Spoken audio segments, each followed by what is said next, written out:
We are observing and crossing the 260 of Lima at 31 miles west. Level is 10,700, velocity... October 1996. A state-of-the-art passenger jet careens out of control for 30 horrific minutes, then crashes into the Pacific Ocean. I've got her! I've got it! Climb Aeroperú 603. Listen, turn over!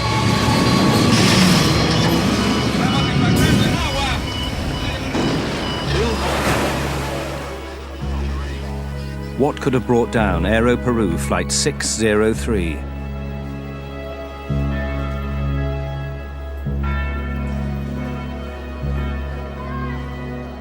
The answer to the mystery may be found in the aircraft's black box flight recorder, a puzzle which investigators must solve.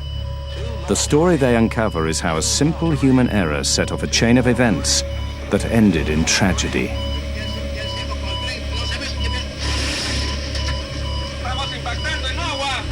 2 cents of American money brought down a $75 million aircraft and killed 70 people. This kind of a problem that they faced that night was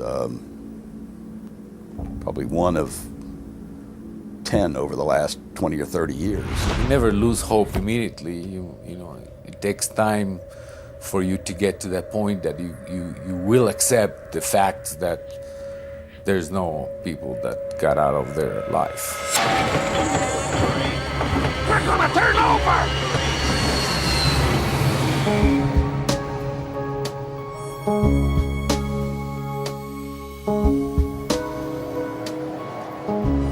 Lima, Peru. Jorge Chavez International Airport. Aeroperú Flight 603 prepared for takeoff to Santiago, Chile. The plane was a 4-year-old Boeing 757, a state-of-the-art passenger jet known for its reliability and safety.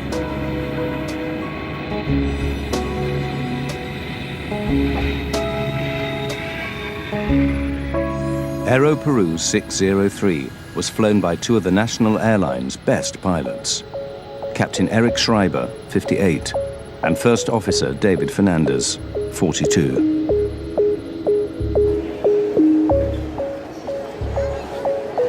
"61 passengers and 9 crew members were aboard. Most were Chileans on their way home. Others were Peruvian, British, Italian, Spanish, 1 New Zealander, and other Latin Americans.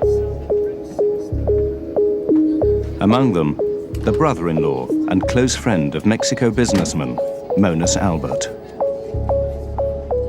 Our companies do business in South America. We export, and every so often we will go to see our clients. And on this trip, Kenny and Abraham went to see some clients in Peru and in Chile.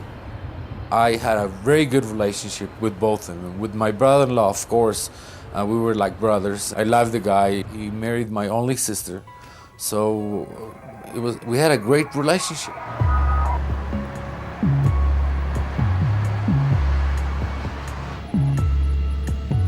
Checklists complete. First Officer Fernandez hailed the tower. Lima Tower, Aeroperú 603, runway 15, ready for takeoff. Aeroperú 603, use noise abatement. Wind calm, ready for takeoff on runway 15. 1515, transponder. Flaps 15, takeoff briefing complete. The captain makes a joke about their precision. See how accurate we are? Not even the Swiss. Rolling. The Aeroperú 757 was among a new generation of computer-controlled aircraft in which pilots are trained to rely on a central data system designed to reduce errors, both mechanical and human. On takeoff, the 757 performed perfectly. 80 knots. Check. V1, rotate. V2.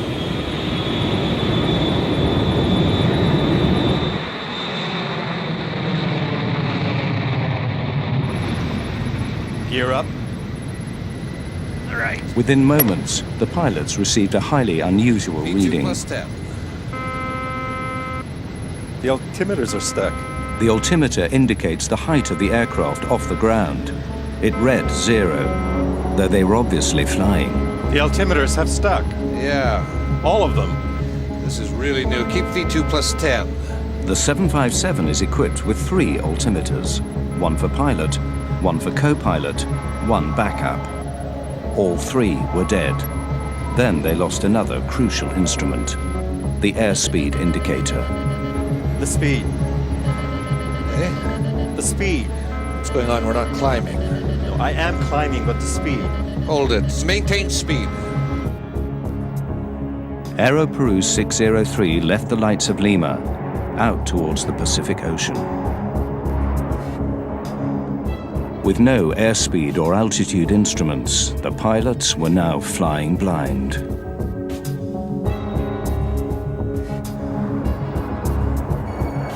The air traffic controller in Lima maintained contact with the plane, noting its altitude and course. He did not hear when the pilots got a new minor warning that they must adjust the rudder, which steers the aircraft left and right. 603. We are descending. Rudder ratio. That's strange. Turn to the right. Alan McLeod is a veteran Air Canada pilot. They got a rudder ratio warning, which consists of an amber light that would come flashing on there with a little beeping horn and a message on this engine crew alerting system saying rudder ratio. That's just a system that reduces the amount of rudder the airplane has that can be used as the airplane accelerates and goes faster and faster. Because it was sensing wrong or improper information, it sensed a fault, so it gave a warning to the crew. The erratic warnings were being generated by the plane's central computer, but the pilots could not understand why. Then, the dead altimeters sprung to life. Climb, climb, climb, climb. I am. Climb, you're going down, David. I am up, but the speed. Yeah, but it's stuck. Mach trim, rudder ratio. Climb, climb, climb, climb, climb. Set heading 100. Well, now you're... It's okay on this heading. Set the climb thrust. Center autopilot in command. Just as suddenly, the altitude readings returned to normal. The moment of calm would be brief.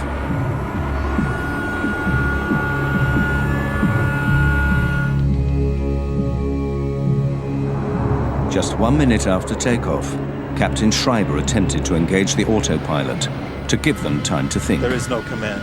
The autopilot requires identical data from 2 of the aircraft's 3 flight control computers.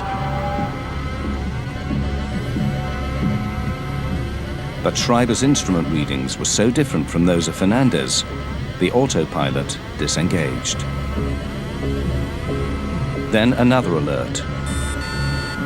Mach trim, Mach trim. Mach trim indicates that the plane is not flying in a level position, yet the 757 seemed to be flying normally.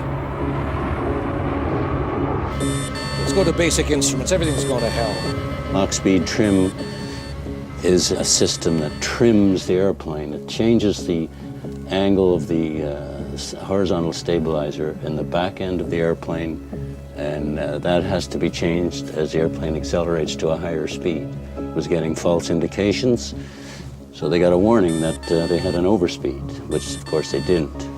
That warning would consist of, again, the master caution and a master warning, which is a red light associated with an oral warning as well. Despite confusing warnings and no autopilot, the aircraft was controllable. If necessary, Schreiber could have kept the plane aloft for hours. But he decided to land. He instructed his first officer to declare an emergency. We are in an emergency. Aeroperú 603, Lima. We are declaring an emergency. We have no basic instruments, no altimeter, no airspeed indicator. Declaring emergency. Receive. Altitude? We don't have. We're up to 1,000 feet, approximately 1,700. 603. Confirm if possible if you can change your frequency to 119.7 to make sure you can receive radar instructions. Just 40 miles from Lima, the pilots of Aeroperú 603 now made their first attempt at an emergency landing.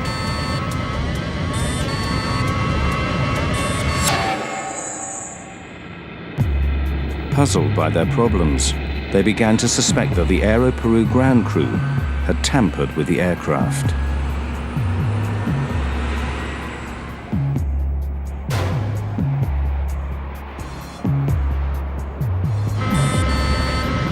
We changed to 119.7. Auto throttle. Disconnected by itself. Is that in maintenance? Move everything. What have they done? I'll take the controls now. Okay, you have control. The pilots did not know that their suspicions were close to the truth.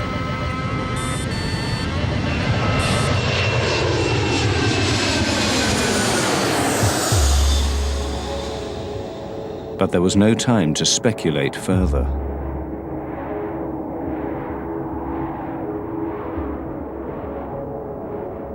Lima, 603. Aeroperú 603, Lima. We request vectors for ILS. Runway 15. They sought the runway with the help of a guidance transmitter called the Instrument Landing System, or ILS. The ILS provides information on their course, while altitude information comes from the aircraft's transponder. Affirmative. Maintain present altitude. What level do we have? We have 4,000 feet. Can you confirm for us? Correct. Maintain 4,000. Schreiber and Fernandez had never experienced nor been trained for this emergency. Auto throttle disconnect. Really, we don't have any control. We don't have any control, not even the basics. Let's see. Check everything. The airplane was controllable, but you first have to diagnose what's wrong. And it's very easy from 20/20 hindsight, sitting here in a chair on a nice sunny day, to say, this is what he should have done. But in the cold, dark night with bells and whistles going off, it's very difficult to analyze conflicting information that you're getting. This kind of a problem that they faced that night was probably one of 10 over the last 20 or 30 years that has been similar to this.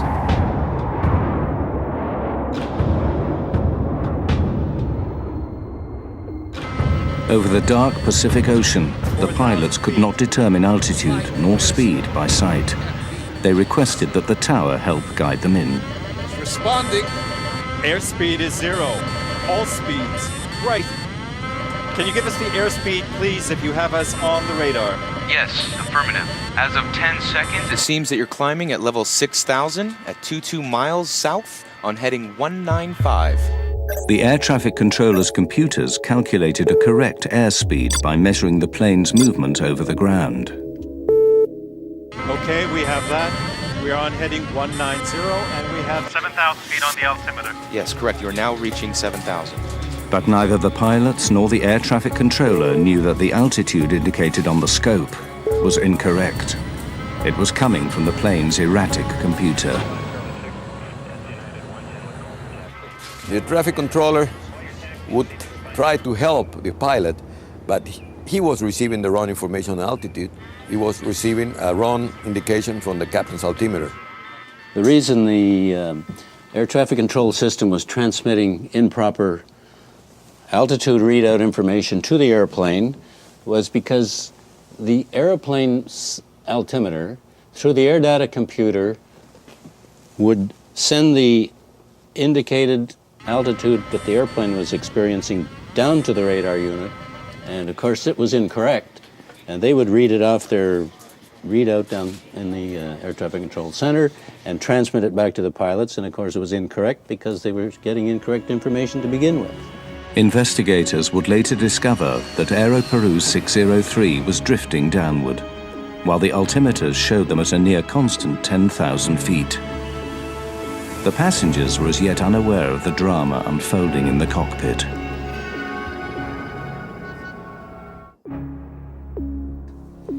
Avoid large or abrupt radar inputs. If normal left hydraulic system pressure available, left Now Captain hydraulic Schreiber system ordered Fernandez to available. scan the flight Yes, manual crosswind, for some do not attempt explanation of the auto land. warnings. Says left hydraulic system available.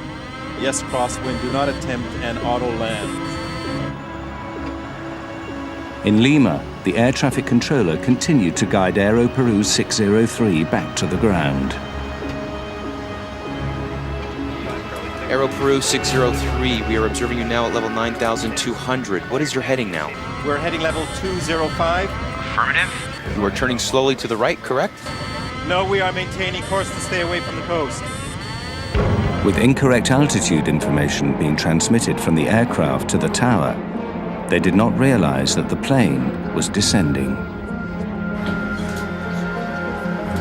Your distance is 30 miles. Do you want a heading to proceed to the localizer, correct? Correct. We're going to suggest course north 360. 360. We have problems here reading the instruments. You're going to have to help me with altitudes and airspeeds If it is possible. Okay, received. Let's go. The approach is set. The 757's computer sent critical warnings, information that the pilots were trained to obey, but could not trust. Let's try to make a descent on this heading. It's climbing. The airspeed plummeted to below stall speed, and then raced up again. Let's go down to 10,000 feet. Why does the speed go away so fast? Could it be the real speed? That's what worries me. No, I don't think so. Can you verify our speed, please? 320 is indicated.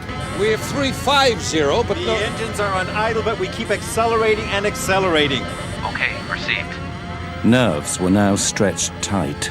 You can imagine the pilots, they're flying there. They don't have a true indication of the speed. They're obviously trying to fly the airplane and changing the attitude up and down. That in itself will change an indication of airspeed, although it was incorrect. Both pilots were really confused. They didn't know what to do. They didn't know how to act. And they did unhuman efforts to save the aircraft. But, I mean, they were really tired and of all the work and all the confusion and all the alarms. Fernandez suggested that they try the speed brakes, used to rapidly slow the aircraft. Extend the speed brakes. For a moment, it appeared to be working. Then, another warning. All three indicators are fine on speed, fine on overspeed. Overspeed means the plane is flying too fast. The pilots didn't believe it. But if it was right, the 757 could be torn apart. They were forced to make a decision, to speed up or slow down. If they got it wrong, 70 people would die.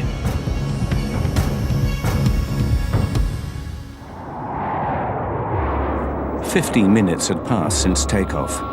Then the computerized brain of Aeroperú 603 sent another burst of contradictory warnings. Rudder ratio. Can't be, nothing's disconnecting. All engine instruments are okay. What can our real speed be? The speed indications Lima are okay. Tower provided their only chance of survival. We are observing you crossing the 260 of Lima at 31 miles west. Level is 10,700. Velocity is approximately 280 over the ground. Perfect. The controller's altitude reading was incorrect. Junk information being generated by the 757's computers and radioed to the tower. Overspeed. The brakes were on, but now That's another speed brakes. overspeed warning. Then the stall warning sounded. Let's descend. Can't be overspeed. We're still flying. They get a stall warning that the airplane is falling out of the sky. At the same time, they got overspeed warning. Impossible to have two contradictory alarms. Either you're stalling or either you're having an overspeed. So that created more confusion. Really, this problem has never happened before. It was a new emergency. In aviation, you always figure, what's going to kill me? What is the critical thing? Let's take care of that first. and then we'll take care of the other lesser issues later on. When you get stall warning or when you get an overspeed indication, you need to pay attention to those immediately. In this case, they were getting both a stall warning and an overspeed. Well, which is right? First Officer David Fernandez finally realized that the odds were against a safe landing. We request, is there any plane that can take off and rescue us? Acknowledged. Rescue has been alerted. Any plane in the area to guide us? An Aeroperú that may be in the area. Anybody? Oh, don't say anything like that. Yes, because right now we are in a stall. The stick shaker vibrated violently, indicating that the 757 was going too slow and could fall from the sky. Aeroperú 603, we have a 707 that is leaving for Putuel. We will advise him. We are not in a stall. It's a false alarm. Schreiber's airspeed indicator read 350 knots, well above stall speed.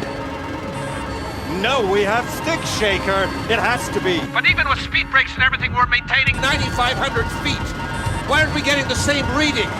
When the airplane is slowed up to a point in the air that it can no longer sustain itself in flight, it stalls. The wing stalls or stops flying. There's a warning system built into the airplane that tells the pilots when that's happening. It's known as a stick shaker, along with a voice warning, which we just heard. When the stick shaker goes off because the airplane is slowed down too much, you get a warning like this, where the control column is shaking and vibrating, along with the voice warning saying that the airplane is stalling, and of course the pilots would go into the aircraft stall recovery procedure at that point. In the battle between man and machine, the deranged 757 was winning. The pilots now had no sense of where they were or how high. They had gradually been descending and were now just 1,000 feet over the sea. Lima Tower, misguided by Aeroperú 603's incorrect transponder, reassured the pilots that they were at 10,000 feet. Aeroperú 603, you are now flying on course 120. We observe you to be at level 10,000. Your speed is approximately 220 and a distance from Lima of 33 miles to the northwest. The 707 will be ready in 15 minutes to fly west to help you. The pilots had to abandon their attempt at landing. The best hope now was that another aircraft could get airborne and guide the 757 back to the airport. To have another aircraft come alongside and formate, or you formate on it, would have been one way of recovering from this abnormal situation. However, we must remember that the flight was at night and darkness. The pilots may or may not have had any formation flying training, but that would have been one way to resolve the problem quite well, actually. terrain. Too low, terrain. What's happening? Too low, terrain. Now the pilots received the most terrifying warning of all. It is called the ground proximity alarm, meaning a collision with the Earth is imminent. Still, the tower told them they were at 10,000 feet. West course of 300. We have the terrain alarm and we're supposed to be at 10,000 feet. According to the monitor, you have 105. Too low, terrain. Too low, terrain. There is no checklist for if you have these 7 or 8 warnings going off, which they did, and they couldn't shut them off.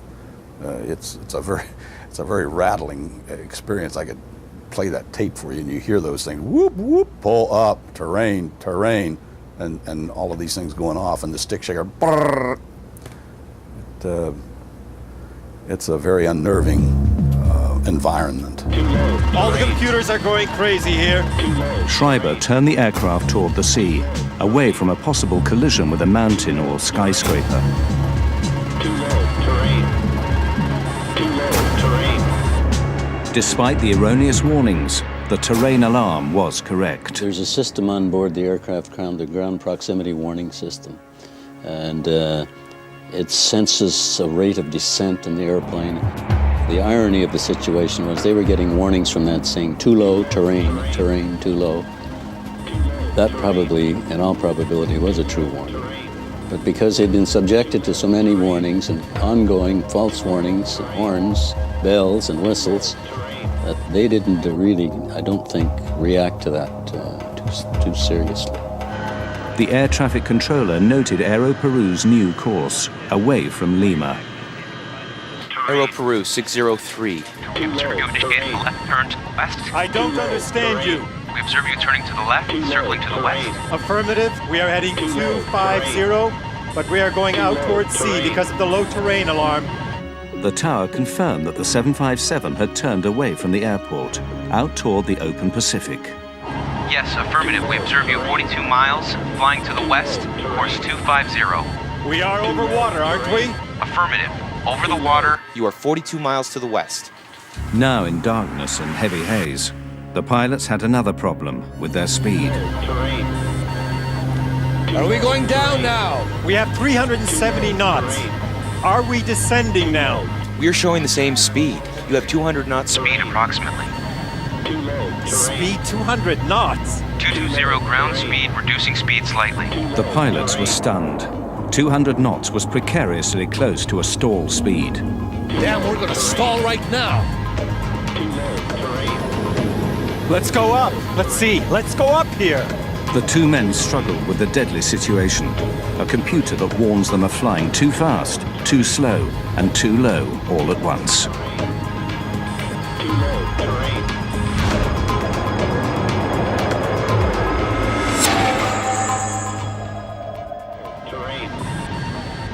Schreiber now decided to risk a second attempt at landing, seeking the signal known as the ILS to guide the aircraft to the runway. I want to try to intercept the ILS. I'm trying to descend. Lima, Aeroperú 603. We will try to intercept the ILS. Let us know if we are in. Received, Aeroperú 603. You show now level 9700. The instruments seemed to be working. For a moment, there was a glimmer of hope. This one's right. This one's okay too. The air traffic controller attempted to raise the pilot's spirits with good news. Stand by to verify speed. The 707 is about to take off. It is on taxi. Confirm our speed. It is very important we do not have any speed indications on board. Understood. You're starting to turn and we observe your Ground speed at 270. Stay there, Eric. 270 is okay. They now knew their speed, but altitude remained fatally wrong. altitude is 9,700. Your speed is 140 knots, ground speed on the monitor. How can we be flying at this speed if we're descending with engines on idle? Give me the altitude, please. Yes, you are maintaining 9,700 according to the scope, sir. 9,700? Yes, correct. What is your indicated altitude? Do you have any visual reference? 9,700, but it is indicating too low terrain. Are you sure you have us on the radar at 50 miles? Hey, look! With 370, we have 370 what? Do we lower gear? Aeroperú 603, Lima. What do we do with the gear? Suddenly, they realized the awful truth. We're hitting water! Pull it up! Climb Aeroperú 603. If you need to, pull up. For 20 seconds, the pilots struggled for altitude.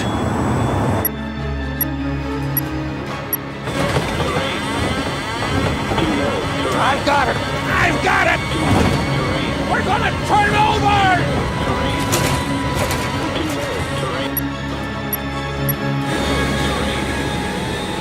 Aeroperú 603, Lima.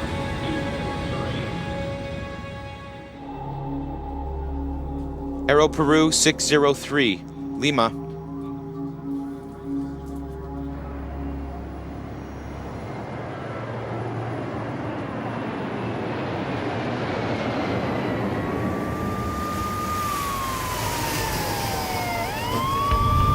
The next morning, Mexico businessman Monas Albert learned that an Aeroperú flight had crashed. 5 minutes after takeoff, the crew informed the tower that they were having an emergency and they requested clearance to return to Lima. During the process, contact with the aircraft was lost at 0110, with the latest position of the aircraft being 50 miles north of the city of Lima. About 6 o'clock in the morning, I got up and turned on the news channel, and I heard there was a crash, an airplane crash of Aeroperú, but the news mentioned New York to Lima. Rescue operations are underway by authorities. The aircraft was carrying 61 passengers and 9 crew members. His brother-in-law and his business partner were on Aeroperú 603. So I went to the shower and didn't pay a lot of attention. But when I came out, they corrected the news and they said from Lima to Santiago. And I knew in that plane Kenny and Abraham were flying. The news was very vague, so they mentioned there might be some survivors, and they mentioned that the plane crashed on Pacific Ocean, and they didn't have a lot of news, and the crash was at night. So in my mind, I thought that the plane sort of landed on water and most people got out. Guido Fernandez had just been appointed Peru's accident investigator. Aeroperú was his first case. The co-pilot, David Fernandez, was his nephew. I was in bed. It was about 4:30 in the morning, and they called me. Your nephew is lost in an airplane. They asked me, how do you feel that your nephew was a co-pilot? My gosh, I feel very bad, but I'm a professional. I have to do a job. I have to comply and complete my duty. So that's what I did. Fernandez rushed to the crash site in a Navy helicopter. It was clear there were no survivors. 9 bodies were floating in the debris. The rest sank with the 757.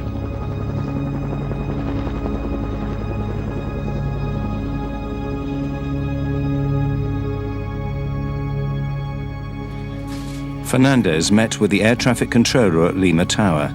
His account was baffling. Well, the controller really didn't know. He was just trying to help.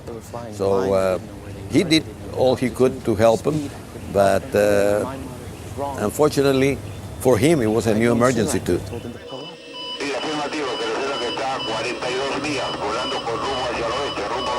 Fernandez put thoughts of his nephew out of his mind. His job was to retrieve the aircraft's flight data and voice recorders to determine what happened. He needed help.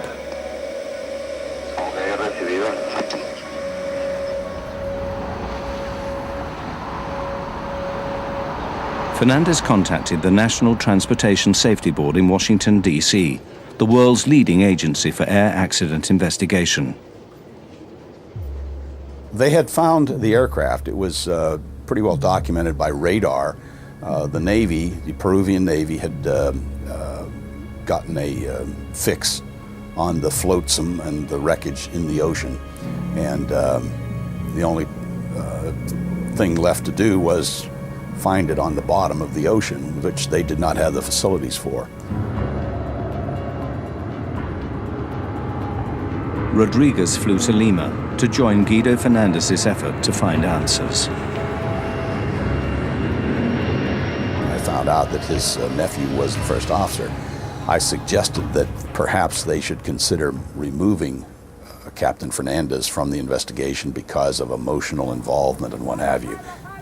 The American investigator's concerns soon vanished.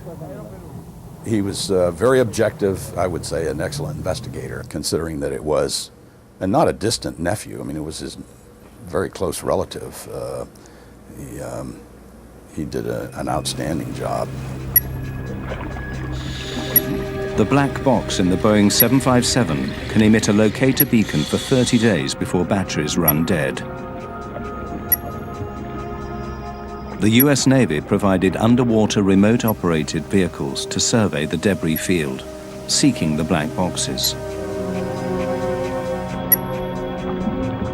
The wreckage confirmed that the plane went down in one piece. I've done in-flight breakups that were spread over 15, 16 miles and maybe a mile and a half wide, which tells you instantly that just what you know of looking at the wreckage, that this thing didn't hit in one piece. It clearly was disintegrating as it was crashing. But in this case, it was a fairly tight debris field, and so obviously it hit at high speed and was fairly closely knit wreckage pattern. The data recorders were retrieved from the 757. Brought to the surface, the boxes were placed in coolers full of fresh water to keep them from oxidizing. They were taken back to Washington for analysis at the NTSB.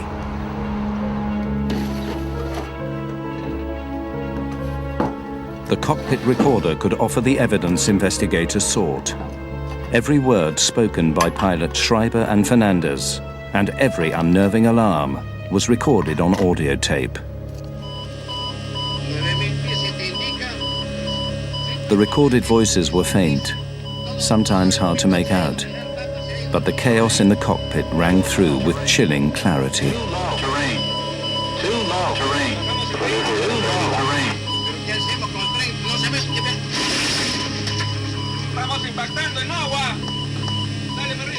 The tape was digitized into a computer, filtered and enhanced.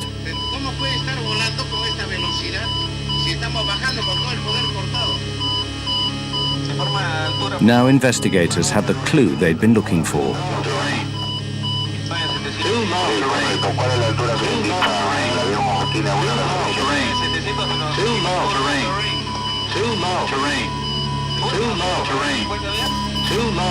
It was clear to us that they were really experiencing a problem with airspeed and altitude, and the airspeed and altitude indications in the aircraft are strictly a function of what we call the pitot-static system. The pitot-static system is found on all aircraft, large or small. External ports measure outside air pressure to provide data on altitude and speed. If these ports are blocked, the plane's computers receive false data and generate false warnings. But why these ports would be blocked was a mystery.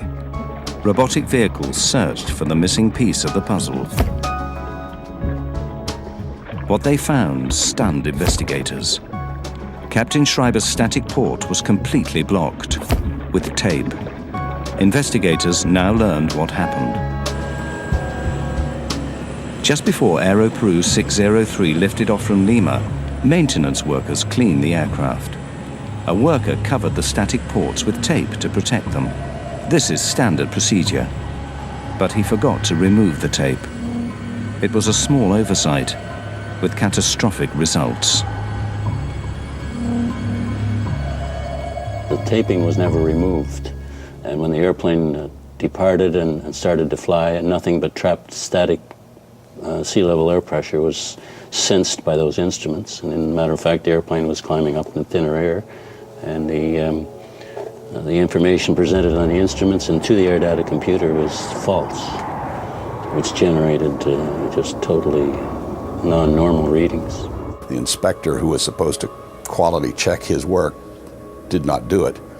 And the supervisor out on the line that night was not there. He was sick, and there was a regular mechanic who was filling that role. He did not see it.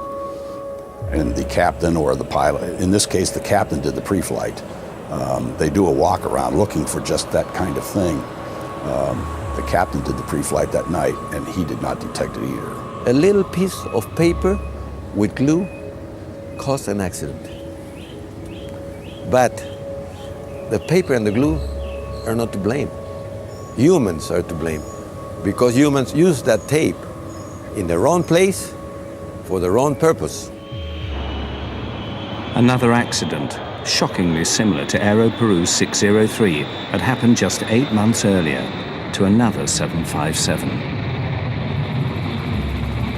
In February 1996, 189 people died when a German charter called Bergen Air crashed 5 miles after takeoff from Puerto Plata, Dominican Republic.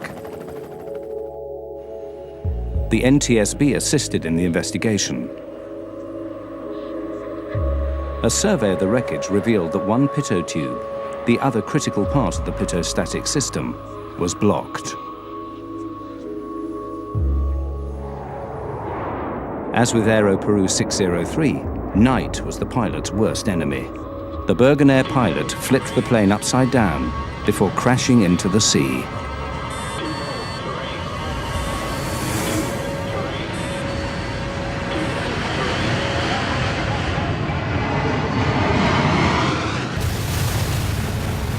Bergen accident clearly pointed out already that a crew will get confused by these cryptic advisories, rudder ratio, mark airspeed trim, and not getting a clear indication what the underlying problem is, which is a problem with the air data computer or anything which comes behind it, the pitot tube or the static port. These were facts which were well known to the manufacturer, and so it happened again. 3 months after the Bergen air crash, bulletins were issued to all airline carriers about the pitostatic problems. But Aeroperú had not yet implemented the changes. The bulletins and the, let's call it the fruits of the Dominican Republic investigation of Bergen Air had not yet reached Aeroperú at the time this accident occurred.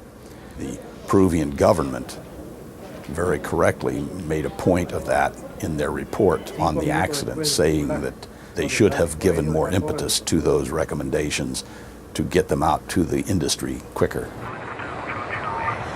Well, it's very unfortunate, but it comes back to the fact that communication in aviation is sometimes deficient.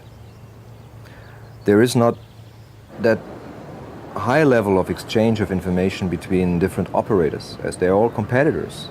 They do not exchange certain information, and specifically not the one which is safety related. And that's definitely the case in the Aeroperú accident. 9,700, but it is indicating too low terrain. Even if Schreiber and Fernandez had known about Bergen Air, it may not have helped them survive, given the high pressure of their situation. We lower gear. It's easy to sit here in the 757 cockpit and play the Monday morning quarterback. Having heard the bells and the overspeed warnings, the ground proximity warning, the stall warning, it's very easy to do that and sit here and say what I would have done being an experienced pilot. But to put yourself into the position of those two pilots that night, they were in an extremely difficult situation to fly that airplane and recover from that experience. 2 weeks after the crash, Monas Albert joined dozens of grieving families, seeking the remains of his brother-in-law and friend. He finally identified them in a Lima morgue. I wanted to find them. I really wanted to find them. And one part of me didn't want to find them because there was this fantasy that if I don't find them, maybe they're in an island with a drink and looking at some girls dancing. I can close the chapter. I can go and take him and have him buried, and there'll be a place for the family to go and put some flowers once in a while and say, okay, my brother-in-law's here, or my dad is here, or my husband is here. Now that investigators had the answer to the mysterious loss of Aeroperú 603, the lawsuits began.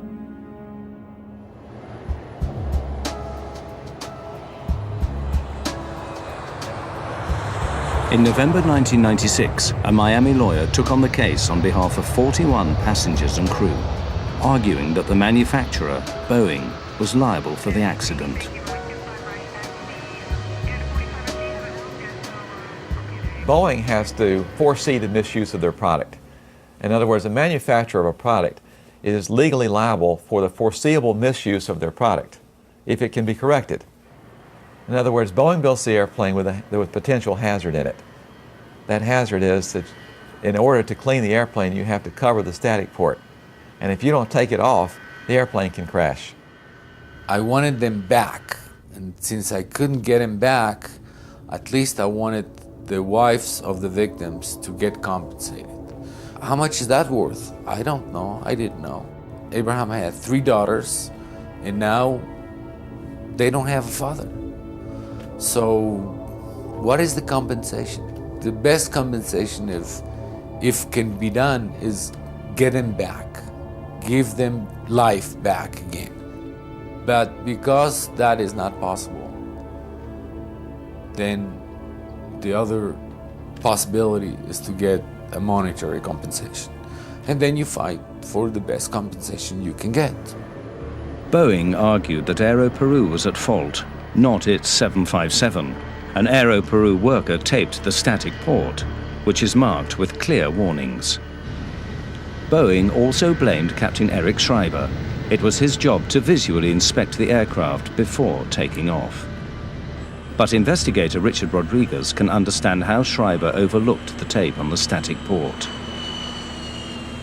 One of the reasons is it's very high. It's about maybe 15, 17 feet up in the air. And at night with a flashlight, and this happened to be duct tape, which you're not supposed to use.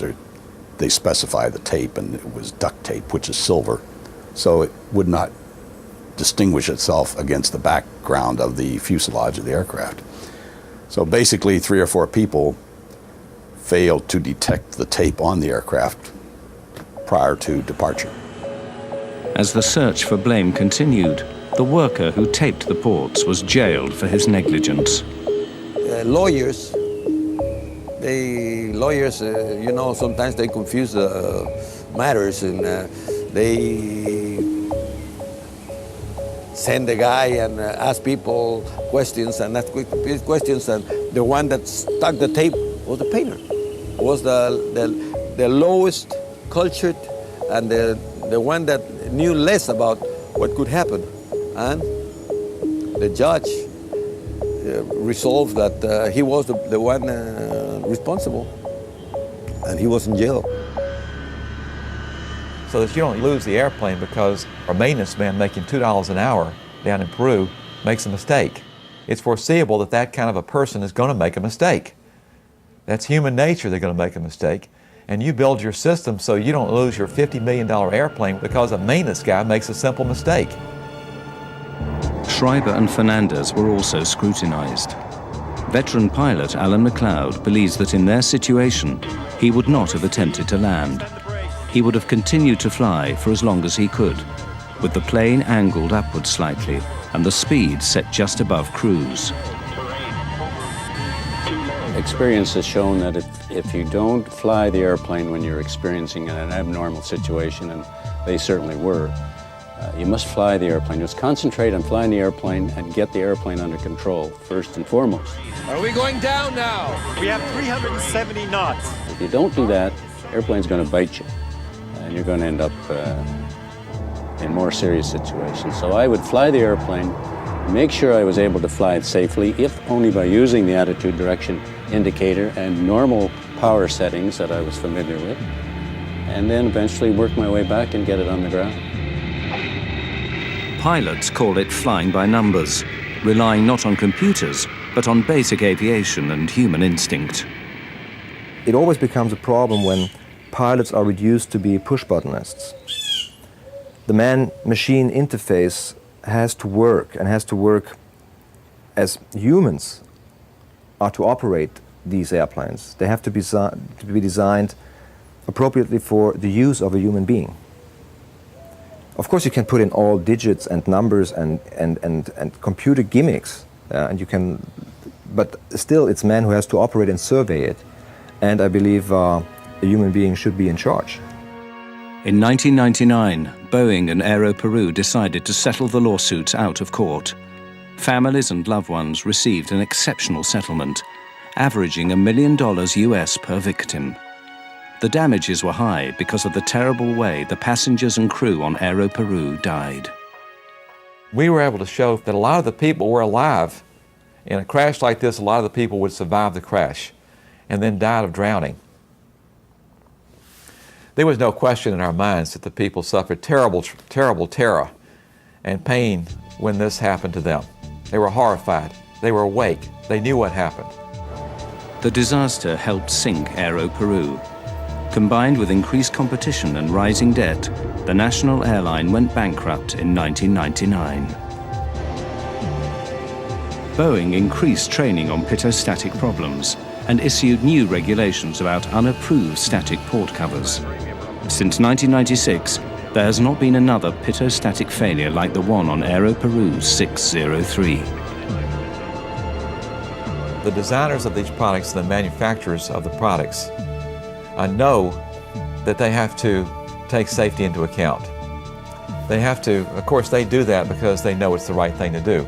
But they also know that if they don't do it, there's going to be somebody watching them that's going to investigate it, that's going to find out why it happened, and that they're going to be accountable for what they do wrong. And that if they don't take into consideration safety, they're going to have to pay for it. Well, the accidents made the aviation industry aware that something simple like a pitot tube or a static port can cause a major incident or even an accident. And even airline pilots were reminded that this is a vital basic thing and it may happen, and this is the way how to prevent it to turn into a catastrophe. The case was settled, the industry repented, and moved on. Such is the world of commercial aviation. But it was little consolation for those whose lives were scarred forever by an insignificant piece of tape. It's suddenly you say that guy doesn't exist anymore. It's very hard to swallow that. It's very hard to understand, and it took me a long time to accept. So the memory is still there, and it will be there for a long time. I'm not going to let go. I don't want to let go.